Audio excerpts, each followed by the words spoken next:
अपन start करते हैं log n quadratic. और मैं आपको ये बता देता हूँ, लॉग और तो बहुत आसान है, आप में से कई लोग तो बहुत अच्छे से प्रखर ज्ञाता है मैथ्स के, ठीक है। तो स्टार्ट करते हैं, ठीक है। Log n quadratic equation, right है भाई। हालांकि अपन टाइटल जरूर लॉग एन क्वाड्रेटिक डाल रहे हैं, लेकिन आप गलती से भी मत समझ लेना कि लॉग का क्वाड्रेटिक से कोई लेना देना है, ठीक है ना। लॉग एग्जैक्टली एक बिल्कुल अलग डेफिनेशन है, बिल्कुल अलग जोन है, ठीक है। वो तो हमारे प्लानर के अंदर वो दो चैप्टर एक साथ डाल दिए गए, तो इसलिए first chapter will be logarithm,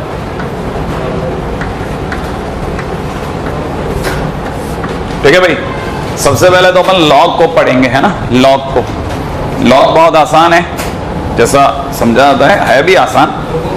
और कहानी क्या है कि लॉग की जितना आपकी शीट है उसके थोड़ा आपको बियॉन्ड जाके पढ़ना पड़ेगा।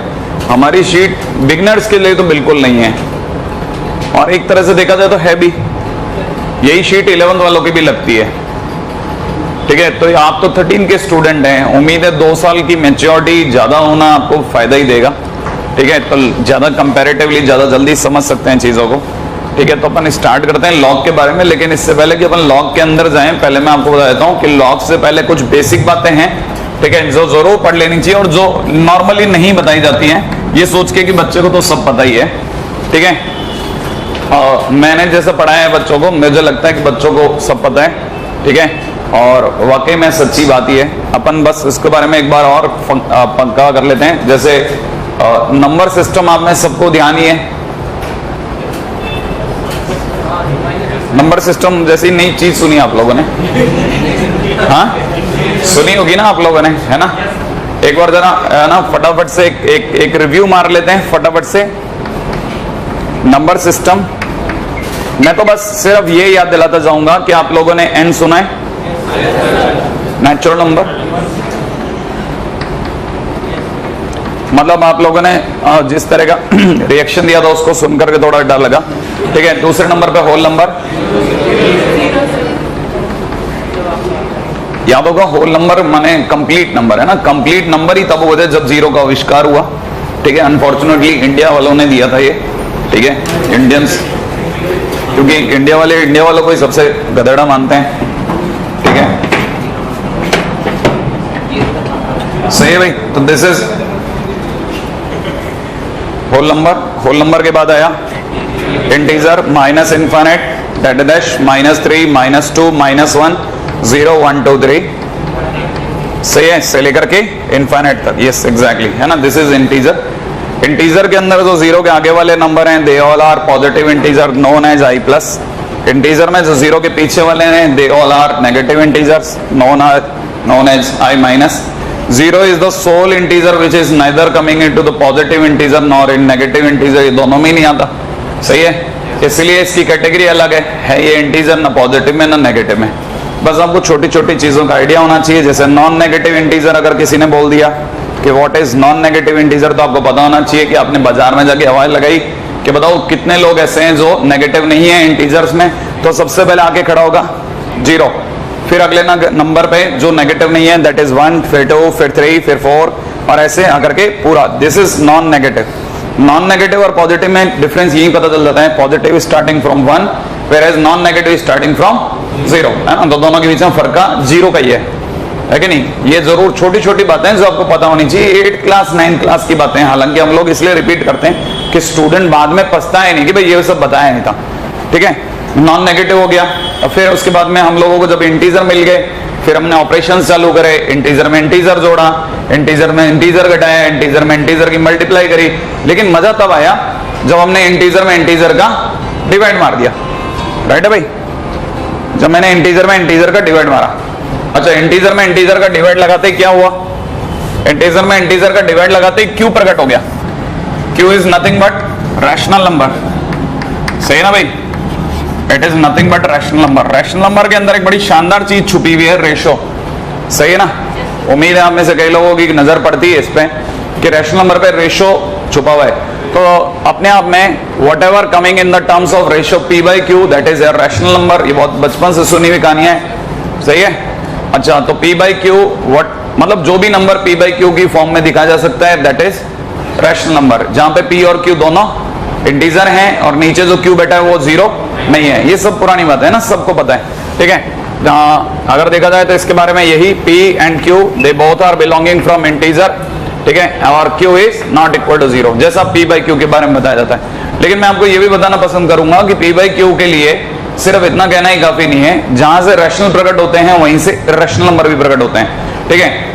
If Q is a rational number then Q dash is irrational number. फटाफट इसके बारे में बता देता हूं, ठीक है। Irrational number those who are not a rational number, that is a irrational number, सही है। अच्छा, इर्रेशनल नंबर जो होते हैं वो आफ्टर डेसिमल, फटाफट से एक आइडिया दे देता हूं। आफ्टर डेसिमल, किसी भी नंबर में डेसिमल के बाद आप थोड़ा सा आंख डाल के देखिए, डेसिमल के बाद देखिए तो आपको पता लगेगा आफ्टर डेसिमल, है ना, एनआरएनटी अगर यूज कर रहा है, आफ्टर डेसिमल अगर एनआरएनटी यूज कर रहा है तो वो क्यू डैश है, ठीक है। एनआरएनटी क्या चीज है? Non repeated non terminating, non repeating non terminating, सही ना। आफ्टर डेसिमल इसका मतलब क्या कि जैसे मान लीजिए किसी ने कह दिया 2.3478, ठीक है, तो इसका मतलब मेरे को बदल गया डेसिमल के बाद 4 डिजिट आए, है ना, और सारे अलग अलग थे, और 4 के बाद ये फैक्ट्री गिर गई, मतलब 4 के बाद ये फैक्ट्री बंद हो गई। समझ में आया? डेसिमल के बाद कितने डिजिट चढ़े? 4 माने, और उसके बाद ये बंद हो गया, बंद हो गया माने टर्मिनेट हो गया। अगर टर्मिनेट हो गया तो ये क्यू में जाएगा। अगर यही अगर 2.3478 होता और पीछे से धुआं छोड़ता हुआ चला जाता डेड डैश, ठीक है, तो अपने को तुरंत समझ में आता कि नहीं अभी ये फैक्ट्री बंद नहीं हुई है, अभी इसका मतलब और कुछ आना बाकी है। और अगर ऐसा हो गया तो क्यू डैश में जाएगा। क्या कोई छोटी बात समझ में आ गई? नहीं आई। अगर उसने डेड डैश लगा के छोड़ दिया तो जितनी दूर तक मेरी नजर जाती है उतनी दूर तक देखूंगा मैं कि इसका मामला बंद हो रहा है कि नहीं हो रहा। अगर वो मामला बंद नहीं हो रहा then it is coming under the Q dash, और अगर ये बंद हो रहा है then it is Q. Very simple, है ना। अच्छा, अगर देखा जाए तो P बाई Q से ही क्यू डैश बने हैं, जैसा मैंने बोला, क्योंकि जो रैशनल नहीं बन पाए वो इर्रेशनल की कैटेगरी में चले गए। लेकिन फिर भी इर्रेशनल में कुछ एक मेजर क्राइटेरिया है जिनको हम इर्रेशनल नंबर में गिन लेते हैं। जैसे इर्रेशनल नंबर में मेजरली जो दो पॉपुलर हैं that is pi and e, है कि नहीं। पाई का almost value 3.14 that is irrational number, e की ऑलमोस्ट वैल्यू इज 2.718। लेकिन अब आप बहुत बड़े हो गए हैं, ठीक है, अब आपको ये भी पता होना चाहिए ई इज अ सीरीज, ई अपने आप में सीरीज है। 1 + 1 upon factorial 1, 1 upon factorial 2, 1 upon factorial 3 and so on की, ठीक है। तो आपको ये पता होना चाहिए बेसिकली तो इट इज अ सीरीज। लेकिन कौन इस सीरीज को निकालेगा, इसलिए हम लोगों ने एक छोटे से एक ई को लेके एक जनरल आइडिया रख लिया 2.71, कुछ लोग 2.72 भी कहते हैं। अपने मुंह में जिसके दिमाग में जो आ जाता है वो बोलता है 2.7 सुनते हम खुश होते हैं, चलो बच्चा आसपास है, ठीक है। तो इसका मतलब ई की वैल्यू आपको याद होनी चाहिए। अब आपको ये भी याद रहना है कि पाई की वैल्यू 3.14 होती है, साथ में आप ये भी याद रखेंगे कि पाई बाई 2 की वैल्यू 1.57 होती है। ये आपको तुरंत सीखते जाना है। एक ही साल है और एक साल में हमारे पास अब 365 भी नहीं है, जैसे आप 265 ही रह गए, समझ रहे हैं। उन 265 में भी 65 आप हटा ही दें रिवीजन के नाम से, तो 200 दिनों में आपको बहुत तेजी से दर्शन करने अलग अलग मठों के, फटाफट फटाफट समझना है सब कुछ और बहुत तेजी से याद रखना है, रिकॉलिंग पावर बढ़ाते जाना है। एनीवे, तो पाई की वैल्यू ये होती है, पाई ये होता है, याद रखना। पाई और पाई रेडियन में फर्क है। पाई रेडियन इज 180 डिग्री, वो एक अलग स्टोरी है, वो उस पर नहीं जा रहा, ठीक है। तो दिस इज ये अपने आप में दोनों किसके एग्जांपल हैं, पाई और ई। रैशनल या इर्रेशनल? हाँ, इर्रेशनल। रैशनल नंबर क्या होता है, जो आफ्टर डेसिमल रिपीट करे, या तो रिपीट करे या टर्मिनेट हो जाए। नहीं आई बात समझ में? मैं दोबारा बोलता हूं, देखो, अगर जैसे मान लीजिए दो नंबर हैं, एक 2/3 है, एक 3/2 है, बात समझ में आई? किसी को नहीं पता 2/3 की वैल्यू होती है 0.6666 कब तक? इनफाइनाइट तक, कभी खत्म नहीं होता। अब आप देखिए डेसिमल के बाद ये खत्म हुआ क्या? डेसिमल के बाद ये खत्म हो रहा है? कहीं रिपीट तो नहीं कर रहा। अगर रिपीट कर रहे हैं, या तो ये रिपीट करे या ये खत्म हो जाए, या तो ये रिपीट करे या ये खत्म हो जाए। दोनों ही केसेस में क्यू में आके गिरेगा, क्योंकि ये रिपीट कर रहे हैं इसलिए क्यू में आया। ऊपर वाला जो था वो रिपीट भी नहीं कर रहा था और खत्म भी नहीं हो रहा था, नॉन रिपीटिंग नॉन टर्मिनेटिंग, ना खत्म हो रहा है ना रिपीट कर रहा है, इसलिए क्यू डैश में गया। क्या बात समझ में आई? अब जैसे अगर भाई तो 3/2 की बात करता हूं तो 3/2 इज नथिंग बट 1.5 पॉइंट के बाद कितना चला? एक कदम, फिर टर्मिनेट हो गया। टर्मिनेट होते किस में जाके फॉल हुआ? क्यू में। Very simple. क्या ये बात समझ में आई? है ना। तो जो खत्म हो जाए डेसिमल के बाद क्यू, और जो खत्म ना हो, है ना, दैट इज क्यू डैश। अगर रिपीट करे तो क्यू, और अगर रिपीट भी नहीं करे और खत्म भी ना हो तो क्यू डैश, है ना। अच्छा, एनीवे काम की बात और ध्यान रखना, √2, √3, √5, √7 etcetera, they all are belonging from Q dash. ये सब भी √, में जितने भी प्राइम नंबर डालेंगे हर बार हमें क्या देंगे, क्यू डैश देंगे। ये छोटी छोटी बातें हम याद रख लेना भाई, है ना। मेरा काम तो फटाफट दिखा देख करके चल लेना है, ठीक है ना। हाँ भाई, अब आती है सबसे इंपॉर्टेंट पॉइंट की बारी, and that is what, that is क्योंकि अभी भी एक शब्द निकला आपने से किसी ने ध्यान दिया हो, मैंने √, में क्या जाए, प्राइम नंबर, है ना। तो अब आया ढंग का पॉइंट, ये हमारे थोड़ा बहुत काम का है। What is prime number?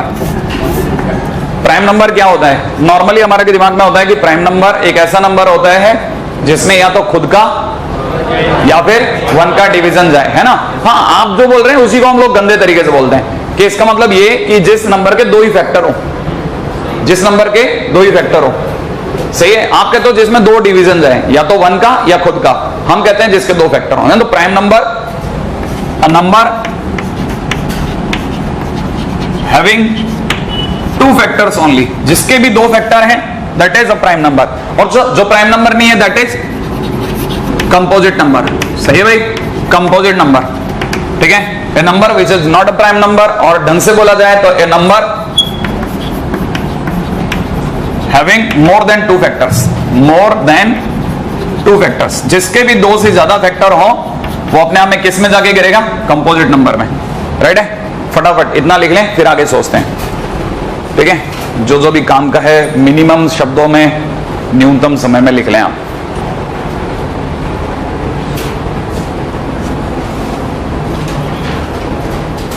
एक बात जरूर ध्यान में रखिएगा कि रैशनल नंबर जो होते हैं, they always come alternative to each other.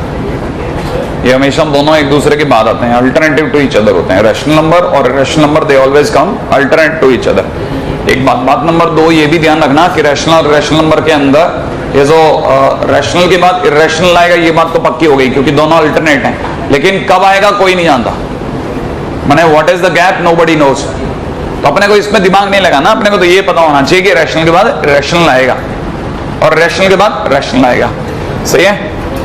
और शायद इसी बहाने को लेकर के लोगों ने एक और बात पक्की करी कि 22/7 और पाई, ठीक है ना, में फर्क आ गया।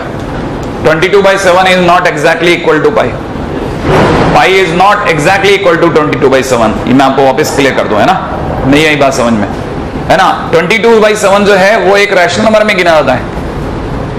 बहुत ऑड है ये सुनने में, आपको नहीं पता क्योंकि आप में से किसी ने कभी इतने तथ्यात्मक गहराई में जाके बात नहीं करी, लेकिन 22/7 is not a rational number, सही है ना, where sorry is not an irrational number, जबकि वो सारी मान्यता पूरी करता है। डेसिमल के बाद में खत्म नहीं होता, माने टर्मिनेट नहीं होता और रिपीट भी नहीं करता, उसके बावजूद that is not coming under the banner of Q dash. 22/7 is coming under rational number, whether pi is coming under irrational number, है ना। ये बहुत काम की चीज है, याद रखना है, छोटी छोटी बातें, है ना। नहीं, वो पाई की वैल्यू निकालने का तो बहुत सिंपल सा तरीका है, circumference divide by diameter, that's it. नहीं तो अपने को उससे क्या हुआ, मैंने तो पहले ही बोला पी के ओपन क्यू की फॉर्म में से ही सारे के सारे बने, चाहे रैशनल हो चाहे रैशनल हो, वो तो कोई पंगा नहीं है। नहीं, 22/7 टर्मिनेट नहीं होता, बहुत सिंपल स्टोरी है।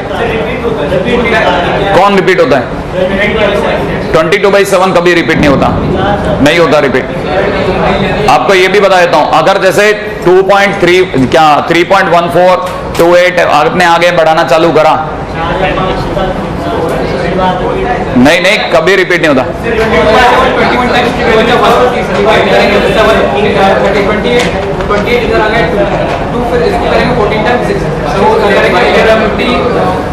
हाँ हाँ चलता था, क्या होगा उससे, नहीं होता।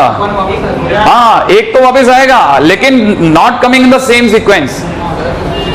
हाँ वो सीक्वेंस कभी नहीं आता, वो जो आप बार लगाने की सोच रहे हो ना वो नहीं होता कभी, वही तो सबसे कमाल की चीज है, ठीक है। 22/7 का जो लॉजिक है वो आपकी बात बराबर है कि कभी तो संख्या वापस आनी है, आएगी वो तो, और एक बार जो आ गई उसके बाद वो सेम रिपीट मारेगी, लेकिन वो हर बार सेम ऑर्डर में आएगी वो कभी नहीं होगा, मतलब ऑर्डर डिफरेंट होगा।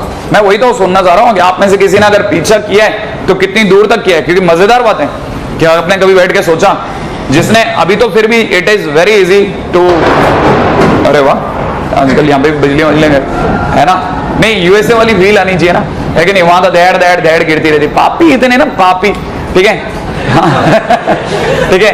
आ जाओ prime number composite number, prime number composite number के बाद में अगले नंबर पे ले आते हैं अपन लोग ट्विन प्राइम नंबर ले लें। ये बड़ी जरूरी चीज है कि आप ये बात और समझें, फटाफट आइएगा। ट्विन प्राइम नंबर, हाँ भाई ट्विन प्राइम नंबर क्या होता है? ऐसे दो प्राइम नंबर जिनके बीच का डिफरेंस 2 हो, लिख लेते हैं, ठीक है। Prime number, prime numbers having difference of 2, right है भाई। Prime number having difference of 2, जैसे कुछ ऐसे काम के प्राइम नंबर किसी को याद हो तो 3, 5, 5, 7, 11, 13, सही है, 17, 19, क्या कहते हो, सही है, they all are twin prime number. अच्छा एक और प्राइम नंबर भी है जो बहुत मौके में है, उसका नाम है को प्राइम नंबर। हाँ भाई आपको ये जान के बड़ा अच्छा लगेगा, इसमें को प्राइम नंबर में प्राइम नंबर है ही नहीं, this is any natural number, right है ना भाई, काम की बात रखना है ना, एनी 2 नेचुरल नंबर्स, कोई भी दुनिया के 2 ऐसे नेचुरल नंबर्स जिनका having HCF is equal to 2, sorry 1, HCF equal to 1, जैसे है कि नहीं, HCF 1 होने का मतलब आप आपके लिए समस्या नंबर 2 खड़ी हो गई, वो बच्चा उड़ गया जिसको HCF याद नहीं है कि HCF क्या होता है। HCF माने कॉमन लेना, कॉमन लेना, अगर कुछ कॉमन नहीं आ रहा तो हम कहते हैं HCF 1 है, नहीं है, हाँ HCF माने हाईएस्ट कॉमन फैक्टर नहीं, वो तो हमारे को भी पता है कि नहीं। बेसिक मीनिंग क्या है मैथ्स में, जो सबसे सरल शब्द है वो ये है कि HCF माने कॉमन लेना, दैट्स इट, है ना। जैसे मान लीजिए किसी ने मेरे को कहा 3, 5, 3, 5 में नथिंग कॉमन, सो मैं क्या बोलूंगा, इसका HCF कितना है, 1 है। एनी 2 कॉन्जिक्यूटिव नंबर, कोई भी दुनिया के 2 कॉन्जिक्यूटिव नंबर, 7, 8, 8, 9, 9, 10, 10, 11, 11, 12, इन सब का HCF कितना है, 1। इन सब में कुछ भी कॉमन नहीं है। 10, 11 में क्या कॉमन है, कुछ भी नहीं। 10, 11 में आप क्या कॉमन ले सकते हो, कुछ भी नहीं ना, तो उसका HCF कितना हुआ, 1। 11, 12 में क्या कॉमन ले सकते हो, कुछ भी नहीं है। 12, 13 में भी कुछ कॉमन नहीं आता, 13, 14 में भी कुछ कॉमन नहीं आता, 14, 15 में भी कुछ कॉमन नहीं आता। आप सोच के तो देखो फटाफट, है कि नहीं, तो आपको पता लगेगा ये सब कौन से नंबर हैं, दे आर ऑल को प्राइम नंबर, है ना। इन्हें कुछ लोग रिलेटिव प्राइम नंबर भी बोलते हैं, ध्यान रखना, ये सारे शब्द मैं इसलिए यूज कर रहा हूं क्योंकि IIT इन्हें यूज करता है। ये पढ़ाने का कोई ऐसा नहीं है, अपने को शौक थोड़े ना, अपन तो यहां से आगे भी दौड़ के भागते थे, लेकिन आपसे क्वेश्चन वाला बना के देगा कि जैसे IIT 2010 में एक इंटीग्रेशन का आंसर था, डेफिनेट इंटीग्रेशन का आंसर जो था वो 22/7 भी था और पाई भी था। अब वो स्टूडेंट जैसे पता ही नहीं है कि pi is not equal to 22/7, वो दोनों पे टिक मार गया है, आया, वो ऐसे आपके नीचे से दरी खींचते हैं। जब आपको ये पता चलता है कि अरे ये तो बहुत आसान था, लेकिन वहां जाकर के आपने एक नंबर पाया तो एक नंबर खोया भी, ऐसा ये आपके साथ ऐसे ही चोट करता है। तो हमको ये बेसिक में एक बार बोल देना पड़ता है कि भाई ये सब सुन लो, ध्यान से सुन लो, ये सब काम की बातें हैं, फिर अपन आगे चलते रहेंगे, राइट है, क्योंकि आगे तो कभी जरूरत नहीं पड़ेगी। अच्छा मैंने क्या बोला, any 2 consecutive number are always coprime number, नहीं याद नहीं है, ऐसा बोला था ना।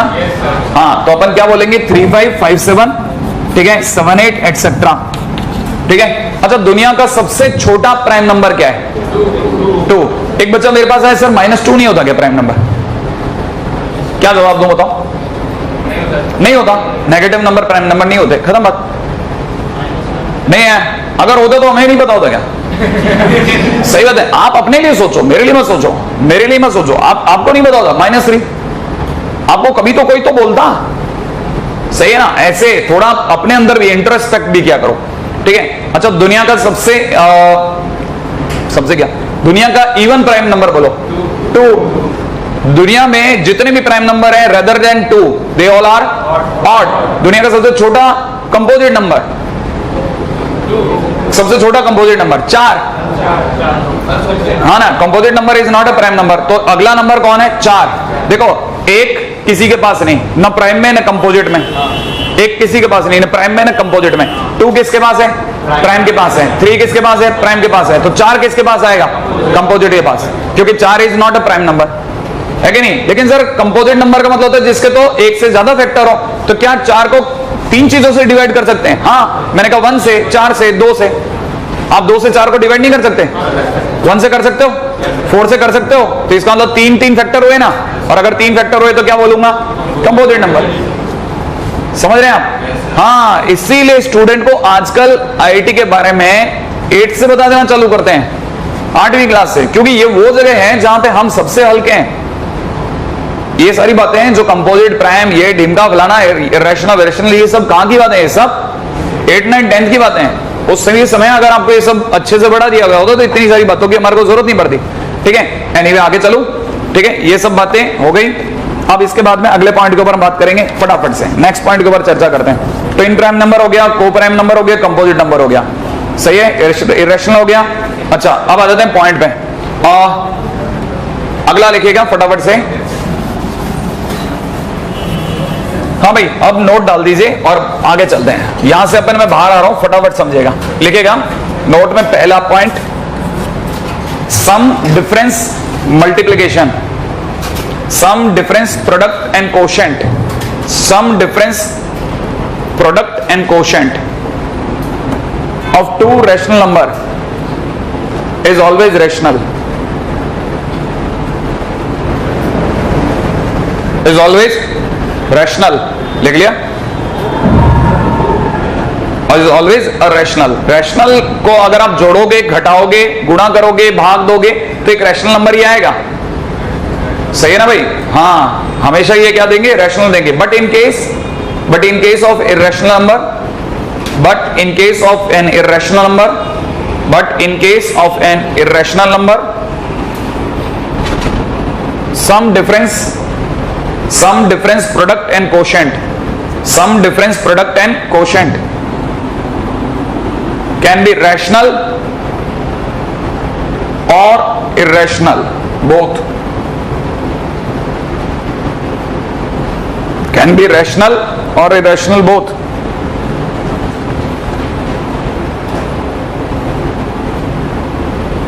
सही है भाई? नहीं है? जैसे मैं आपको बता देता हूं, जैसे मान लीजिए किसी ने मेरे से कहा 1 + √2 क्या है, मैं कहूंगा इरेशनल। सर ये इरेशनल क्यों है? क्योंकि आप जिस दिन इसको सॉल्व करोगे आपको पता लगेगा डेसिमल के बाद रुकने का नाम ही नहीं लेगा। ये सारी चीजें बहुत काम की हैं। लिमिट में कई ऐसे अच्छे क्वेश्चन आते हैं जिसमें वो इनफाइनाइट की मल्टीप्लाई करवा देते हैं इरेशनल से। आपको नहीं पता, इनफाइनाइट की मल्टीप्लाई करवा देते हैं रैशनल से, सॉरी इरेशनल से, और वो ये उम्मीद करते हैं कि ये कहीं तो अपना डेसिमल छोड़ेगा। मैं जो बोल रहा हूं अभी आपकी आंखें बता रही है, अभी आपके काबिल नहीं। ठीक है, वो जब आएगा तब देख लेना। जैसे मान लीजिए ये अगर देखा जाए 1 - √2 कैसा है? रैशनल या इरेशनल? इरेशनल। कारण बताओ? अरे एक में से अगर इसको हटाऊंगा तो पॉइंट के बाद बहुत कुछ बचा जाएगा। सही है? अच्छा, एक और काम करते हैं। अगर मैंने लिया 5 + √6, हाँ भाई सोचें, अब बताइए रैशनल और इरेशनल, इन दोनों का मल्टीप्लिकेशन इरेशनल, पक्का? अच्छा, अगर मैंने लिया इसकी जगह पे 1 + √2, अब सोच के जवाब दो। ये भी इरेशनल और ये भी इरेशनल, और क्या इन दोनों का मल्टीप्लिकेशन रैशनल आएगा या इरेशनल आएगा? रैशनल। आंसर विल बी 1 - 2, बोले तो -1। सही है ना? And -1 is a rational number. क्या कोई बात समझ में आई? इसका मतलब इरेशनल टू इरेशनल की मल्टीप्लाई रैशनल भी हो सकती है और इरेशनल भी हो सकती है। बस ये इकलौती जगह जरूर ध्यान रखना है ना भाई। हाँ, इरेशनल बहुत खतरनाक जगह। अगले पॉइंट के ऊपर बात करते हैं, फटाफट से लिखिएगा। ठीक है, नेक्स्ट पॉइंट के ऊपर आ जाता हूं। ठीक है, अगला लिखिएगा HCF and LCM, HCF and LCM, करें बात HCF एंड LCM। हाँ भाई, सबसे पहले अपन बात करते हैं HCF पे। HCF पे कितनी बात करनी है वो अपने को हल्का फुल्का आइडिया ही है। आप बस मेरे को HCF निकाल के बता दीजिए। 3, 9, 18 का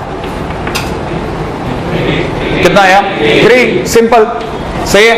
अच्छा, अगर मैंने आपको कहा था LCM बताइए 3, 9 और 18 का, एन आंसर विल बी 18, पक्का? अच्छा, 2, 4, 8 का LCM, 2, 4, 8 का 8। अच्छा, 3, 6, 9 का कितना? 18। हाँ, 9 नहीं 18। सही ना? हाँ, थोड़ा मैंने आपको स्लिप मार दिया। ठीक है, तो एलसीएम निकालना आता है। अच्छा, आप में से कितने लोगों को पता है कि अंदर जितने भी चीजें डाली हमने वो सब क्या है, रैशनल ही है, रैशनल, ये सब क्या है, रैशनल। और रैशनल का एचसीएफ आ गया इजी, रैशनल का एलसीएम आ गया इजी, सही है।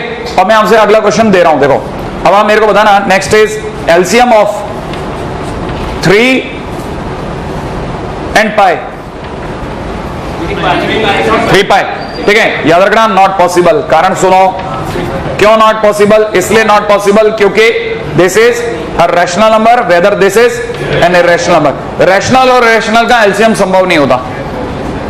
आया, चलो कोई बात नहीं, हो जाता है, क्योंकि ये सब बातें आपने नहीं सुनी इसलिए मैं आपको जल्दी जल्दी दिखा रहा हूं विद एग्जांपल। अच्छा, मान लीजिए मेरे को किसी ने कहा 3 पाई एंड पाई स्क्वायर, इसका एलसीएम, हाँ भाई पहला आइडिया तो आप ही लोगे, एलसीएम विल बी, याद रखना नॉट पॉसिबल।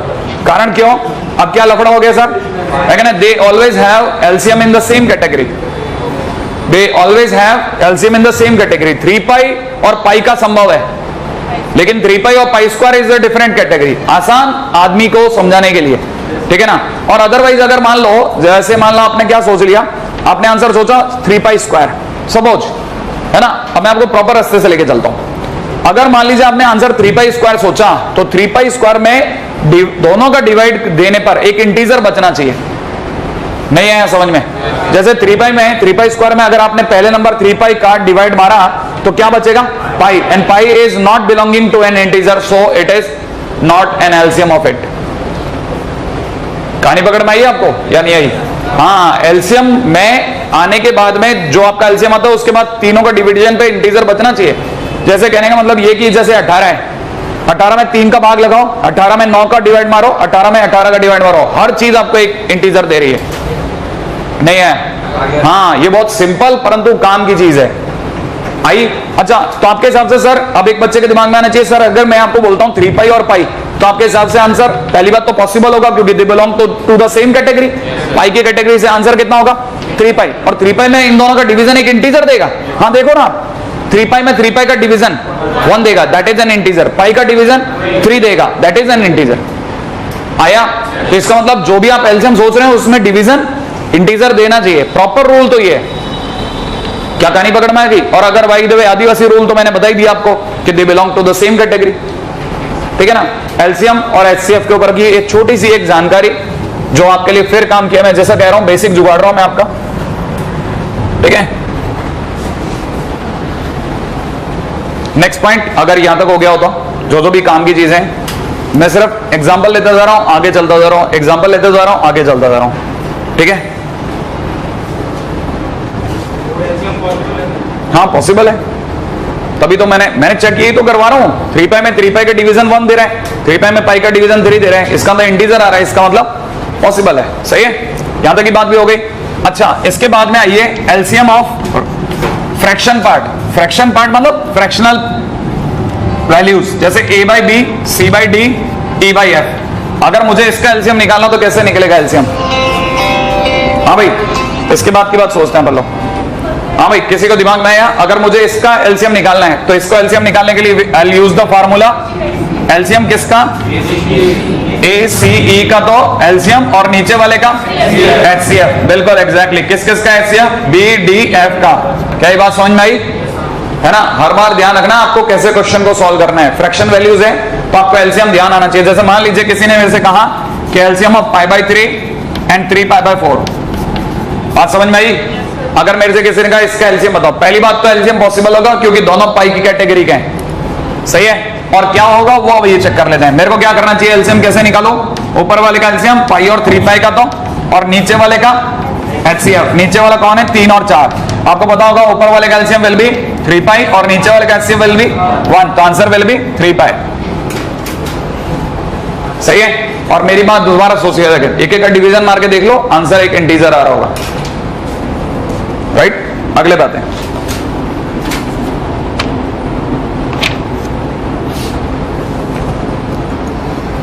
अब देखिए पूरा मैंने जितना भी नीचे का आपका बेसिक था भरता जा रहा हूं, ठीक है। हो सकता है आप में से कईयों को ये सारी बातें पता हो सकता है किसी को बिल्कुल नहीं पता हो, लेकिन सब बराबर आते जा रहे हैं धीरे धीरे। इसके बाद में नोट डाल दीजिएगा।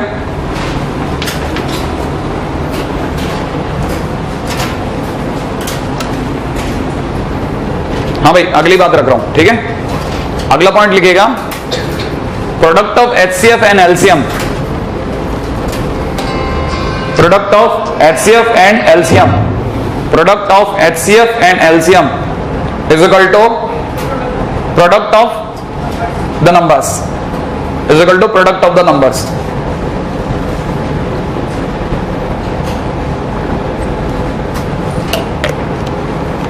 सेकेंड पॉइंट लिखिएगा, सेकेंड पॉइंट लिखिएगा, HCF is always smaller to LCM, HCF is always smaller to LCM, right है भाई। हाँ भाई अब आप मेरे क्वेश्चन का जवाब दे दीजिएगा, क्वेश्चन लिखवा रहा हूं फटाफट से बताना, राइट है। Find the product, find the product, ये बात समझ में तो आ गई आपको जो मैंने बोली है, नहीं ये बात समझ में आ चुकी है ना जो मैंने बोली है ना। हाँ लिखिएगा, find the product of two numbers, find the product of two numbers if their LCM is 5 and HCF is 25।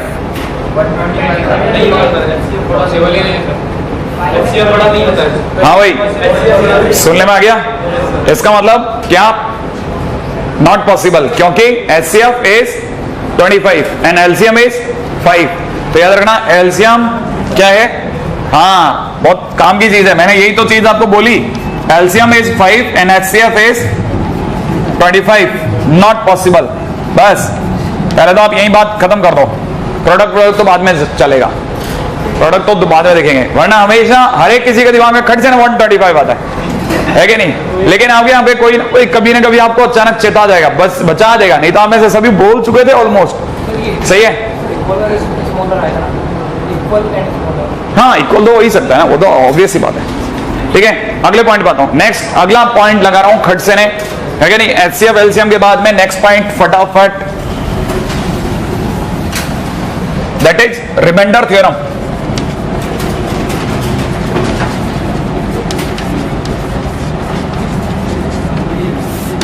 सही है, हाँ भाई रिमाइंडर थ्योरम लिख लीजिएगा। लेट PX, बस सिर्फ थ्योरम को थोड़ा थियोरेटिकली लिखवाता हूं एक बार, बाकी मैं समझा दूंगा। लिखिएगा लेट PX ऐसे है ना, let PX is a polynomial, let PX is a polynomial and X, let PX is a polynomial and divided by, and X नहीं, and divided by X minus A, and divided by X minus A, then remainder will be, किसी को ध्यान है, अगर PX is divided by X minus A, then remainder will be PA, then remainder will be PA। सही है, question देता हूं, अगर आपको मेरी बात समझ में आ गई है तो, है कि नहीं। क्वेश्चन ऐसा है, वही 8th क्लास 7th क्लास के क्वेश्चन है, अगर आपको समझ में आएगा खट से ने दिमाग में आ जाएगा, लिख लीजिएगा। Find remainder when x cube plus x plus 1, find remainder when x cube plus x plus 1 is divided by x minus 1।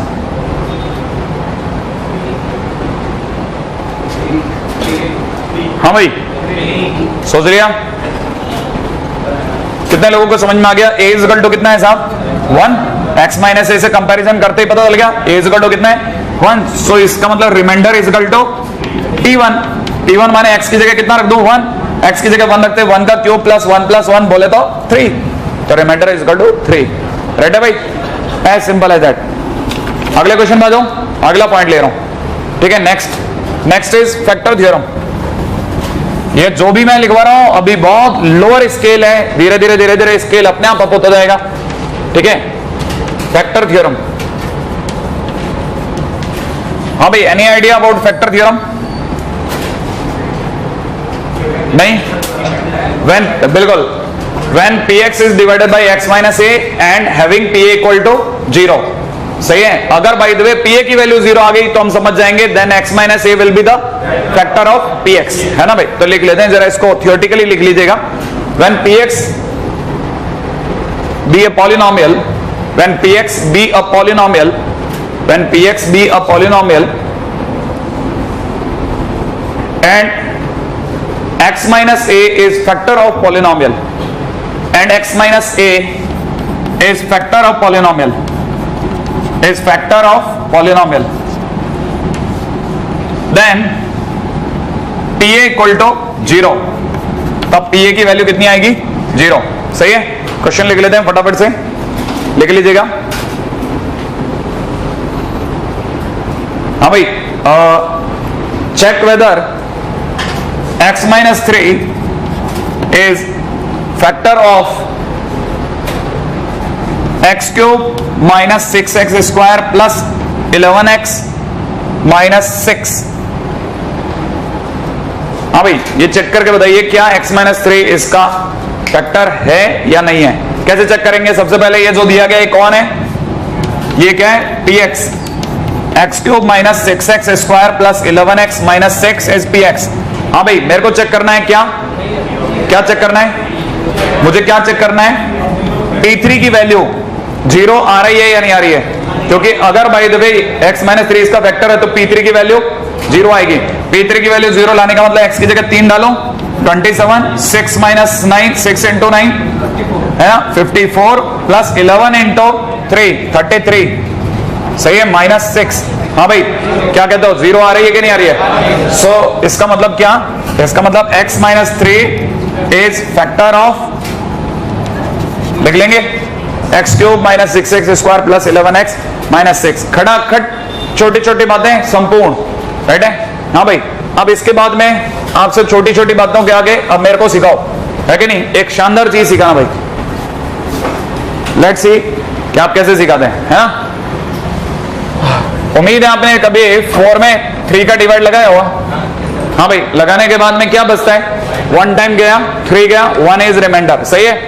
अगर मैं आपको बोलूं कि ये जो 4 लिखा है that is nothing but 3 into 1 plus 1, क्या ये सही है क्या? हाँ या ना? अच्छा ये बताइए 4 को कहते क्या है? डिविडेंड। हाँ या ना? लिख लो भाई, मैं आपके नाम से लिख रहा हूं हर बार, डिविडेंड इज इक्वल टू 3 क्या चीज है? डिवाइजर। शानदार। डिवाइजर मल्टीप्लाइड बाय कोशेंट, लिख दो, मल्टीप्लाइड बाय कोशेंट। ठीक है? Plus 1 is remainder. और ये हमारी अगली काम की चीज, ये line dividend is equal to divisor into quotient plus remainder. इसको आप और लिख लें, ये है सबसे काम की। वो 4 और 3 का डिवीजन नहीं चाहिए मुझे तो ये लाइन चाहिए थी। ठीक है? जो आप मेरे को दे सकते थे फटाफट। ठीक है? अब आगे से हम लोग किस में डिवाइड करेंगे? हम लोग अब ये इस तरह 4 और 3 में डिवाइड नहीं करेंगे। हमारे डिवाइड करने के लिए नई संस्था आ गई, उसका नाम है px। हर बात px में डिवाइड, क्योंकि अभी हमने किस में डिवाइड किया था? px में। किसका डिवीजन मारा था? x माइनस 3 का। रिमाइंडर कितना बचा था? 0। क्या ये बात समझ में आई या नहीं आई? हाँ, तो मेरे से अगर कोई कल को पूछेगा तो मैं डिविडेंड की जगह px का नाम लिखूंगा, डिवाइजर की जगह x माइनस 3 का नाम लिखूंगा। राइट है? कोशेंट की जगह आपको पता नहीं है, मैं दोबारा बोल रहा हूं, मैं क्या लिखूंगा आपके लिए? पिछले क्वेश्चन से क्या लिखूंगा वो बता रहा हूं। पिछले क्वेश्चन से मैं x cube minus 3x square plus x cube minus 6x square plus 11x minus 6 को लिखूंगा डिविडेंड की जगह। डिवाइजर की जगह मैं किसका नाम लिखूंगा? x माइनस 3, कि मैंने x माइनस 3 से डिवाइड किया। और आपसे पूछूंगा कितनी बार डिवाइड किया, तो आप बता नहीं पाओगे, क्योंकि हम में से किसी ने ध्यान भी नहीं दिया। तो मैं उसकी जगह क्या लिखूंगा? qx।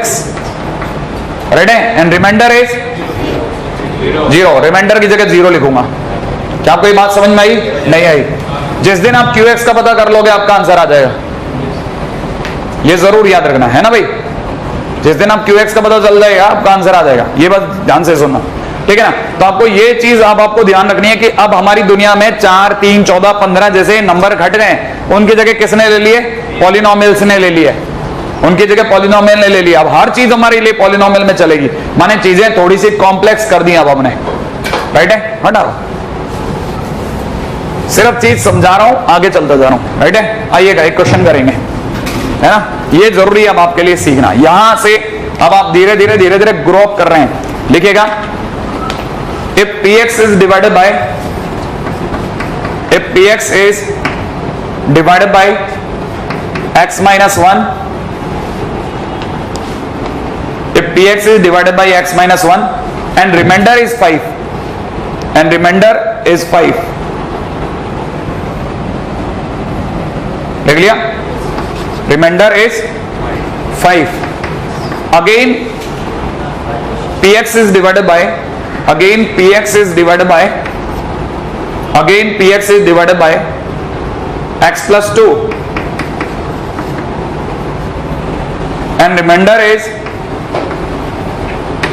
minus 1 and remainder is minus 1 and remainder is minus 1. Find remainder, find remainder when px is divided by x minus 1 multiplied by x plus 2. Find remainder when this is multiplied by x minus 1 into x plus 2. सही है ना? हाँ भाई, अब आप में से किसी को एक छोटा सा आइडिया कि कभी आपने ऐसे क्वेश्चन देखे हैं या नहीं देखे हैं? अगर आपने देख रखे हैं तो वेल एंड गुड, नहीं देखे हैं तो आप फटाफट से सीखे। सही है, एक क्वेश्चन मैं कर रहा हूं, अगला आपको दूंगा और आपको फटाफट ग्रो करना है। इसमें देखिए ज्यादा गुंजाइश नहीं है, वैसे तो एक क्वेश्चन ही ज्यादा से ज्यादा हो सकता है कि अपने पास जितना समय है उसमें, लेकिन ये बंद कर दो ना, इतना क्यों टेंशन ले रहा हूं, बंद कर दो एक जना भाई, ये थोड़ा कम कर दो और क्या,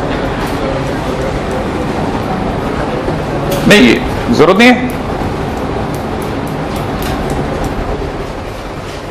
हाँ भाई, अगर px जो है उसको x माइनस 1 से डिवाइड किया जाता है तो रिमाइंडर कितना आता है? 5। अच्छा, तो इसको अगर बाय द वे इस थ्योरम से लिखता हूं तो डिविडेंड कौन है? px, डिवाइजर कौन है? x minus 1। कितनी बार डिवाइड हुआ हमें क्या पता, तो क्या लिखूं? q1x, इतनी बार डिवाइड हुआ, नहीं आया समझ में? कोशेंट कितना है? q1x, कोशेंट है इसलिए q यूज कर रहा हूं, अभी थोड़ी देर पहले भी q यूज किया था, ध्यान दिया था आपने? लेकिन अब की बार रिमाइंडर कितना है? अब की बार रिमाइंडर कितना है? 5, तो इसकी जगह एक फॉर्म ये बन गया। ये आपको पहली, ये आपकी पहली कैटेगरी हुई। हमेशा आप आदत डालिए, पहले ये लिखना है। अब दूसरी लाइन को देखो कैसे लिखा है, px is divided by x plus 2, तो मैं इसको कैसे लिख रहा हूं?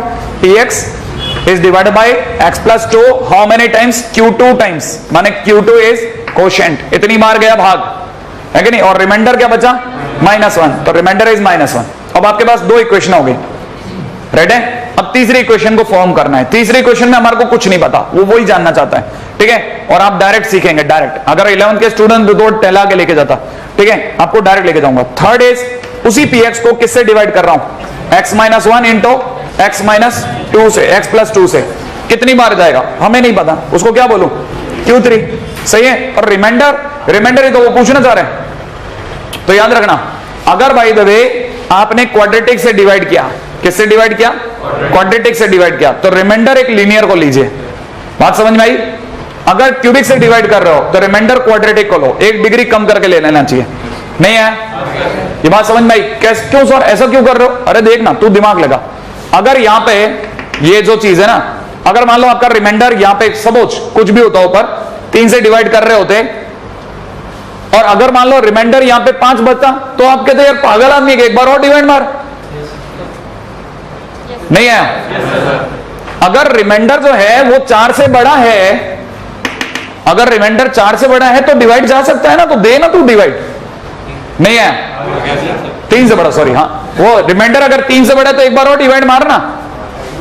नहीं है? तो अगर देखा जाए तो हम हमेशा रिमाइंडर तभी छोड़ते हैं जब वो और डिवीजन के काबिल ना हो। तो अगर बाय द वे मैंने किसी क्वाड्रेटिक से डिवाइड किया और यहां अगर क्वाड्रेटिक बच गई, इसका मतलब भाई डिवीजन पॉसिबल था, तू रोक क्यों गया और डिवाइड कर। तो इसका मतलब ये कि हमने रिमाइंडर तभी छोड़ेंगे जब इसकी डिग्री इससे एक कम होगी। नहीं आया? क्या ये बात समझ में आई? तो इसका मतलब आंसर वेल भी यहां पे कितना ले लूं?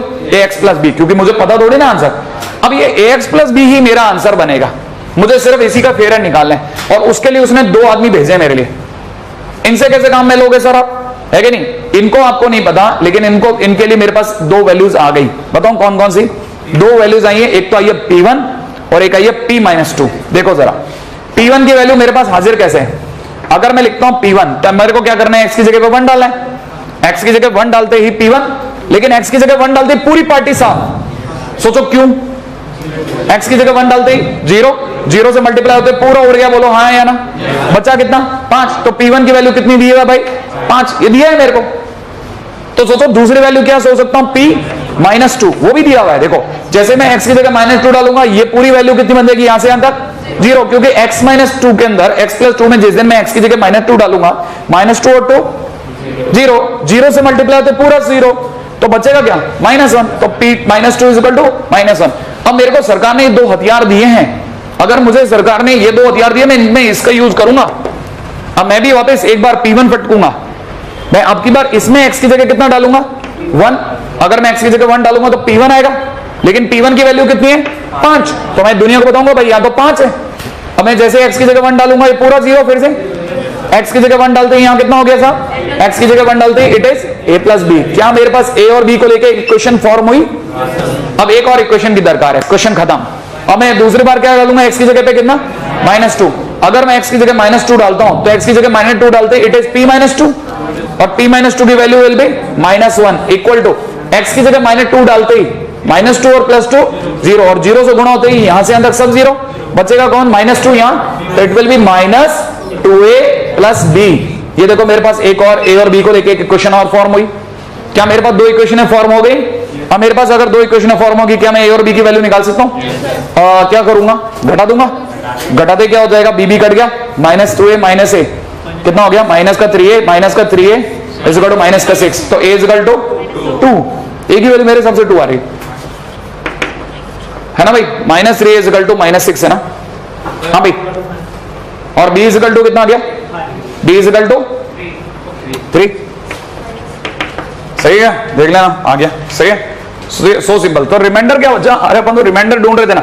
हाँ भाई, कितने लोगों को पता है रिमाइंडर क्या है, रिमाइंडर क्या है, remainder is ax + b, so answer will be a की जगह 2x + 3, सही है, तो रिमाइंडर विल बी 2x + 3।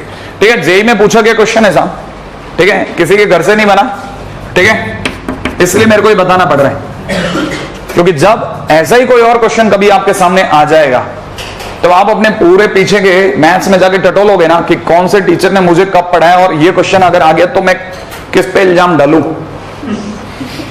सही है ना, कि ये तो मेरे को बताया ही नहीं गया था, अच्छा ऐसा क्वेश्चन तो बताया ही नहीं जाता, सही है, इसीलिए बता दिया कि भाई एक आधी क्वेश्चन आपके उसमें रहेगा ना, तब इल्जाम वापस आपकी तरफ है, तो एक बार देख लेना है ना, फटाफट से अगला क्वेश्चन करते हैं। हाँ भाई, मैं आपसे 2 बातें पूछता हूं, फटाफट बताना। पहली बात, कुछ स्टेप जो बिल्कुल रटे हुए होने चाहिए, क्या क्या है? पहली लाइन रटने, बिल्कुल एकदम रटने वाली बात है, लिखना है ऐसे, फिर इसको ऐसे लिखना है, तीसरे वाले को ऐसे लिखना है, पता है? अब आप में से कितने लोगों को समझ में आ गया है कि ये लाइन दी किस लिए जाती है, ताकि आप P1 की वैल्यू निकाल लो, ये लाइन दी किस लिए जाती है, ताकि आप P-2 की वैल्यू निकाल लो। समझ रहे हैं, नहीं समझ रहे, है ना? अब मैं आपको 2 क्वेश्चन लिखाऊंगा, जिसमें से तीसरा मैं करूंगा, ठीक है ना? समझ रहे हैं आप? मजाक कर रहा हूं, दूसरा मैं कर दूंगा, चलो आप में से लिखाओ, मैं बताता हूं, ठीक है? अरे तीसरा आप करोगे तो फिर पहला कौन करेगा, ठीक है? लिखेगा, हाँ कॉपी कर लें आप।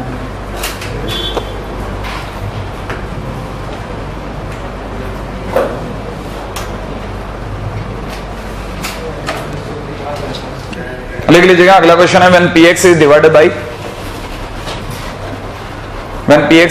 by x minus 1, when px is divided by x minus 1, remainder is 2.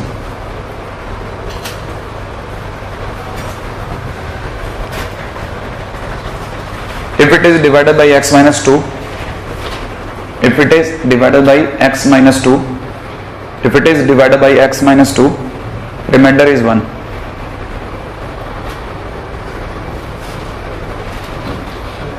Find remainder when it is divided by, find remainder when it is divided by x minus 1 into x minus 2.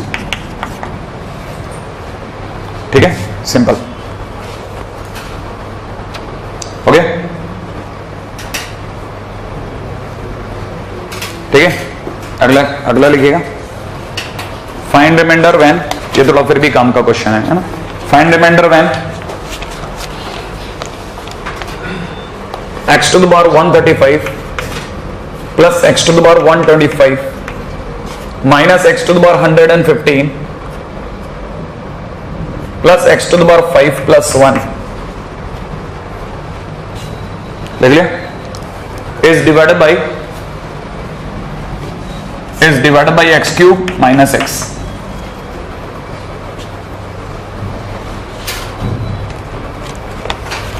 Is divided by x cube minus x. सही है, ये वाला जो ज्यादा अच्छा question है। क्यों? क्योंकि इस बार इसने कुछ नहीं दिया। वो पिछला वाला तो बिल्कुल चिल्लर था एकदम, इसका फोटोकॉपी। ठीक है, ये वाला क्वेश्चन जरूर आप में से कई अच्छे स्टूडेंट्स को बहुत पसंद आएगा। ठीक है, मैं आपसे पूछता हूं, बड़ा सिंपल लाइन में पूछता हूं, ये मेरे लिए क्या है? px। गुड, ये बड़ी अच्छी जवाब, बस सिंपल जवाब आते रहने चाहिए। x to the power 135, x की पावर 125 माइनस x की power 115 plus x to the power 5 plus 1 is px। सही है, px माने डिविडेंड। डिवाइजर कौन है आपकी बार? x cube minus x। सही है भाई। अच्छा, कोशेंट के बारे में कोई आइडिया? हर बार की तरह एक गुप्त है, राइट है। कितनी बार गया हमें क्या पता? qx ले लूं प्लस रिमाइंडर क्या लूं? क्या सोचते हो? रिमाइंडर अभी भी सिखाया था मैंने कुछ। Remainder will be a degree less than to this. इसकी डिग्री कितनी है? ये क्यूबिक है, तो मेरे को रिमाइंडर कितना लेना चाहिए? X square plus, obviously. सही है। अच्छा, लेकिन सर अब की बार उसने p1 p-2 जैसी कोई चीज नहीं दी है कि नहीं भाई? लेकिन दी है, आपको नहीं पता। अब ऐसे केस में क्या करना चाहिए? ऐसे केसेस में इसके फैक्टर सोचें। इसके factor will be x into x minus 1 into x minus x plus 1। Factor कितने हुए?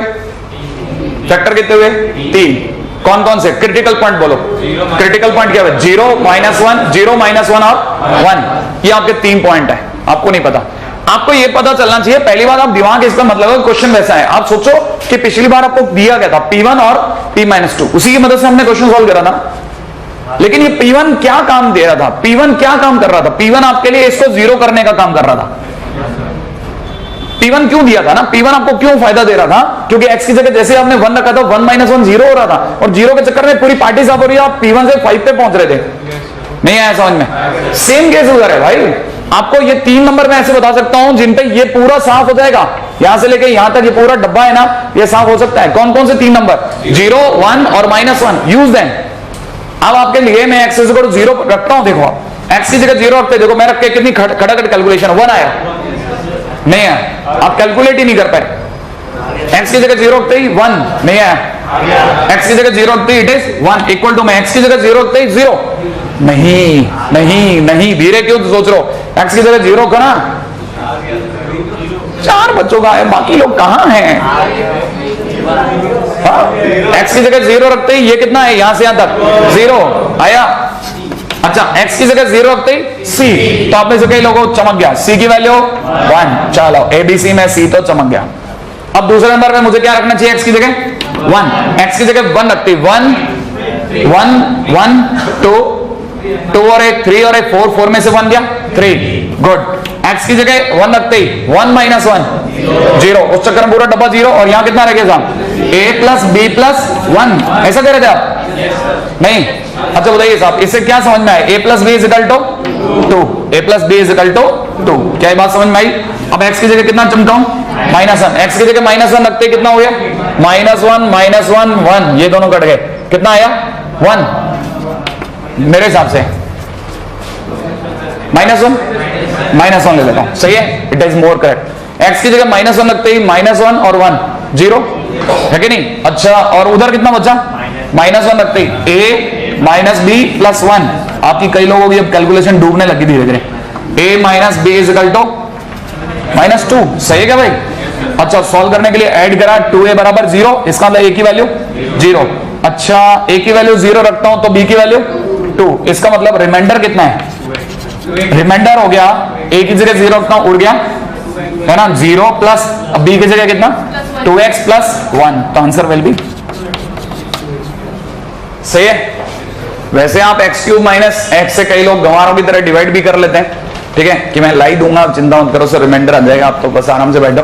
ठीक है, लेकिन ये वाला तरीका याद रखना। ठीक है, it is more useful.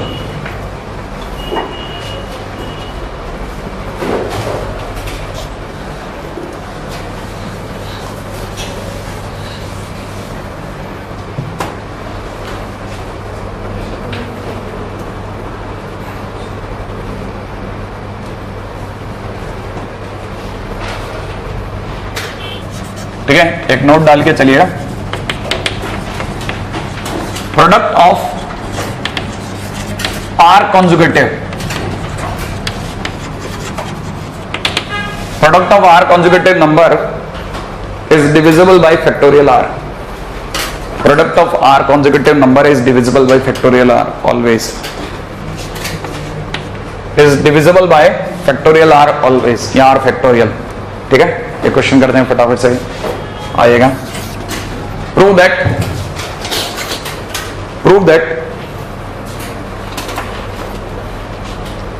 sum of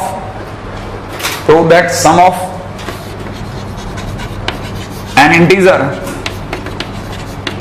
and its square is even. Prove that sum of an integer and its square is even.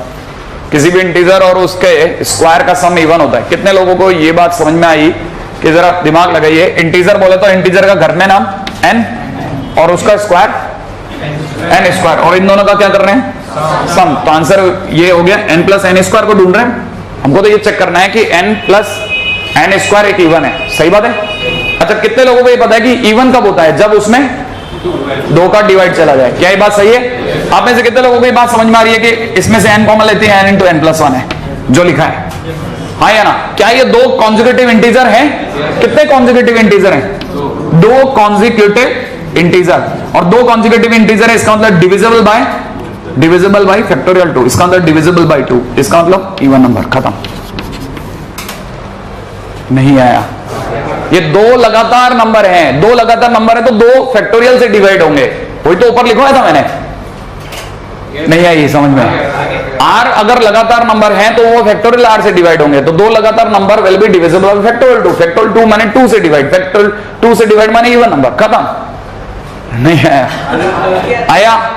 अभी भी नहीं आया? अरे यार क्या, अगर लास्ट में आप ऐसे झुक जाए करो, बता दिया करो ना सर आ गया सर, अब तो आगे चलो, मेरे को डरा देते हो आप लोग, है कि नहीं? और दूसरी बात है ना, आपने खतरनाक पता नहीं कौन सी स्टाइल सीखी है, पलक नहीं चिपकाते आप, ठीक है? ऐसे देख, अरे यार, है कि नहीं? अगर आ जाए तो आदमी को पलक झपका लेता है ना, लगातार देखते रहते तो ऐसे लगता है शायद ही आया होगा, हवा ही नहीं लगी भाई के। तो हाँ भाई, आप जल्दी से बताना। अब देखें, अब आप में से कौन मेरे को बता सकते हैं? क्वेश्चन है, is n into n square minus 1 is multiple of 6? Is n into n square minus 1 is multiple of 6? सोच लिया? नहीं है? क्या ये 6 का मल्टीपल है? खत्म। नहीं है? कितना सिंपल है। आप में से कई लोगों को स्ट्राइक करने लग गया, n माइनस 1, n और n प्लस 1, इसका मतलब कितने conjugative integer? 3 conjugative integer. 3 conjugative integer, इसका मतलब डिविजिबल बाय फैक्टोरियल 3। फैक्टोरियल 3 से डिविजिबल है, मैंने डिविजिबल बाय 6, और डिविजिबल बाय 6 यही तो पक्का करना था। यस, अगर 6 से डिविजिबल है तो 6 के मल्टीपल भी है। सिंपल। चलो आगे चलते हैं। हाँ भाई, नेक्स्ट पॉइंट डालिएगा। बेसिक के अंदर अगले बिंदु की तरफ भाग रहा हूं मैं, ठीक है? और उसका नाम है रेशियो एंड प्रोपोर्शन। हालांकि ये सारी बातें सारे टीचर करवाते हैं, ठीक है? बस मैं थोड़ा धीरे करवा रहा हूं।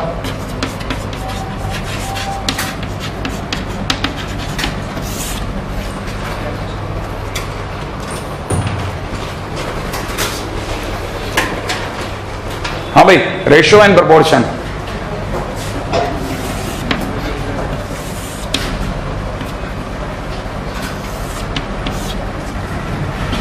चालू करें? ये तो पता ही होगा, a by b is a ratio. अरे एक क्वांटिटी में दूसरे क्वांटिटी का divide is a ratio. Proportion will be c by d। a by b is equal to c by d is a proportion। नहीं आई?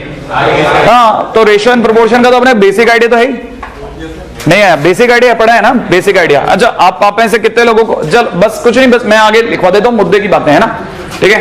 जब आपको इतना शानदार आइडिया, मैं क्यों दिमाग लगाऊं, लिख लीजिएगा। अच्छा, कितने लोगों को ये आइडिया है सब डुप्लीकेट रेशियो क्या होता है? a बाई बी का सब डुप्लीकेट रेशियो। अरे root a by root b, root a by root b, a by b का sub duplicate ratio is root a by root B.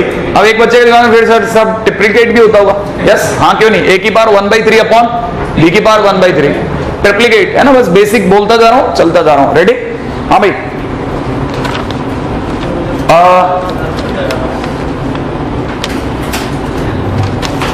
बस पहला पॉइंट लिखिएगा, 3 numbers, हाँ 3 नंबर्स, नहीं question नहीं है, पॉइंट है ना। If 3 numbers a b c are in continued proportion, if 3 numbers A, B, C are in continued proportion, they can be written as A is to B is to B is to C। क्या ये बात ध्यान है? अगर A, B, C को continued proportion में दिखाऊं तो इसका मतलब A और B में जो रेशियो है वही B और C में भी है। अब आप में से कितने लोग ये समझ गए कि इसका मतलब ये मैं कहना चाह रहा हूं कि A by B is equal to, इसका मतलब B square is equal to AC। सही भाई? हाँ भाई, इसका मतलब ABC आर इन GP, बिल्कुल सीधी सी बात है ना, नहीं है ना। First point. सेकंड पॉइंट पे आ जाओ फटाफट से, जो तो बस आपको याद नहीं है बस वो लिखवा रहा हूं, बाकी सब जो आपको क्या लिखवाऊं है ना, any two quantities when putting in the form of A by B they are known as ratio, ये क्या लिखवाना, इसका क्या लिखवाऊं बताओ, है कि नहीं? जो आपको पता नहीं है बस आपको याद दिला देता हूं, राइट है। अच्छा सेकंड पॉइंट इज कंपेंडो, कंपेंडेंडो, कंपेंडेंडो, ठीक है, कंपेनेंडो, हाँ वही तो मैं सोचूं क्या मतलब गबन कर रहा है, मैंने कहा मेरी स्पेलिंग गड़बड़ कर रहा है भाई, है ना भाई। कंपेंडेंड, कंपेंडेंडो ये मेरे दिमाग में चढ़ गया, ठीक है हाँ भाई, कंपेंडेंडो, कंपेंडेंडो, कंपेनेंडो है मेरे को भी पता है लेकिन वो मेरे दिमाग में चढ़ गया, ठीक है कंपेंडेंडो है कि नहीं, भाई ने लिखा क्या मेरा दिमाग खराब हो गया, ठीक है। अच्छा चलिए बताइए कितने लोगों को पता है कंपेंडो क्या होता है, कंपेनेंडो क्या होता है, सॉरी क्या होता है भाई? A by B is equal to, अगर अपने को C by D दे रखा है तो मेरे को क्या करना चाहिए, बस सिर्फ एडिंग 1 बोथ द साइड्स। क्या ये बात पता है?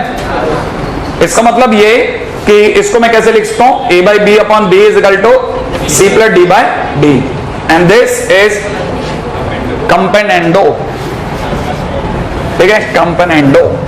नेक्स्ट इज डिविडेंडो, ठीक है।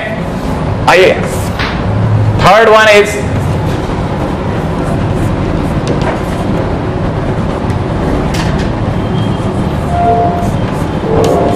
हाँ भाई, if A by B is equal to C by D तो दोनों में -1 कर दूं, इसका मतलब A minus B upon B is equal to C minus D upon D, सही है। And this format is dividendo. अच्छा लेकिन हम लोग क्या यूज करते हैं सबसे ज्यादा, CND, कंपेनेंडो एंड डिविडेंडो, ये सबसे ज्यादा यूज करते हैं, राइट है। अच्छा इसमें क्या करते हैं, कितने लोगों को पता है कि अगर A by B is equal to C by D दे रखा है तो इसका मतलब मैं क्या समझ जाऊं, हाँ भाई नीचे वाले को ही ऐड करना है, नीचे वाले को ही सबट्रैक्ट करना है, तो it is A plus B upon A minus B is equal to C plus D upon C minus D, ठीक है। सेकेंड यूजफुल थिंग,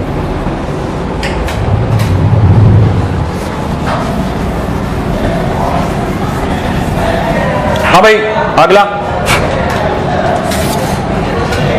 कितने लोग मेरे को बता सकते हैं कि अगर मेरे को y minus 2 is equal to 10 to the power x plus 10 to the power minus x upon 10 to the power x minus 10 to the power minus x दिया हुआ है, फाइंड x, सही है ना, सिंपल क्वेश्चन। पहली चीज अब देखना साहब, कितने लोगों को इसको देखते फील आ गई a plus B upon a minus B वाली, ये जो है ये कंपेनेंडो की शक्ल है, ये किसकी शक्ल है, कंपेनेंडो की शक्ल है। अगर कंपेनेंडो की शक्ल है और आपको अगर नॉर्मल करना है तो कंपेनेंडो की बिगड़ी हुई शक्ल को नॉर्मल करने के लिए एक बार और कंपेनेंडो लगा दो, समझ में आया नहीं आया? ये कंपेनेंडो है, ये कंपेनेंडो एंड डिविडेंडो है, पहले तो ये क्लियर कर दें, ये CND है या सिर्फ कंपेनेंडो है, ये सिर्फ CND है, नहीं दिख रहा, A plus B upon A minus B है ना, इसका मतलब ये CND से बिगड़ी शक्ल है। अगर CND से शक्ल बिगड़ जाए और नॉर्मलाइज करना हो तो वापस CND यूज करो, कैसे? अगर मैंने CND यूज करना है तो पहली चीज मैं आपको बता देता हूं, CND तभी यूज हो सकता है जब दोनों साइड रेशियो। तो पहली बात तो इधर 1 बनाना पड़ेगा, इधर 10 to the power x upon 10 to the power minus x upon 10 to the power x minus 10 to the power minus x, है कि नहीं? मुझे ऐसा लग रहा है जैसे मैंने अचानक से कोई 12वीं क्लास का क्वेश्चन उठा लिया 8th क्लास के बच्चे के आगे, ठीक है? अरे CND की शक्ल है, जब भी CND शक्ल बिगड़ जाए नॉर्मलाइज करने के लिए वापस CND लगा दे, ठीक है? जैसे आप इसमें CND अप्लाई करेंगे तो याद है आपने अभी बताया था नीचे वाले को ऐड करो, नीचे वाले को सब्ट्रैक्ट करो। यहाँ नीचे वाला 1 है, उसे ऐड करते ही, उसे सब्ट्रैक्ट करते ही ऐसी शक्ल है। नीचे वाला जो है 10 to the power x minus 10 to the power minus x है, उसे ऊपर वाले में एक बार ऐड कर रहा हूं, सही है, और उसी को सब्ट्रैक्ट कर रहा हूं, सही है। अब आप में से कई लोगों को एक क्लिक कर जाएगा, ये कटा, ये हटा, ऊपर क्या हुआ 2 times 10 to the power x बना, नीचे 2 times 10 to the power minus x बना, 2 फिर हटा, नहीं आ रही बात समझ में?